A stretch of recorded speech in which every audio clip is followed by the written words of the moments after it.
नाशिकमधील आयटी कंपनीतील धर्मांतर प्रकरणात आरोपी निदा खानच्या अटकपूर्व जामीन अर्जावर आजची सुनावणी पूर्ण.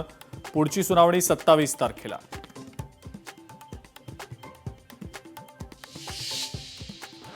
जालन्यातील मोतीराम अग्रवाल बँकेमध्ये तब्बल 23 कोटींचा मोठा अपहार झाल्याचं उघडकीला. या प्रकरणी आर्थिक गुन्हे शाखेकडनं दोघांना अटक. सामान्य ठेवीदारांमध्ये भीतीचं वातावरण.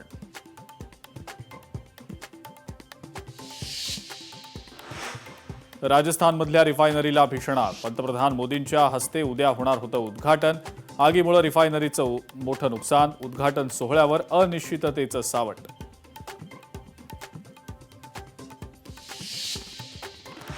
बुलढाण्याच्या उपविभागीय अधिकाऱ्यांना सक्तीच्या रजेवर पाठवलं. कामकाजात कुचराई केल्याचा ठपका ठेवत मंत्री बावनकुळेंची कारवाई.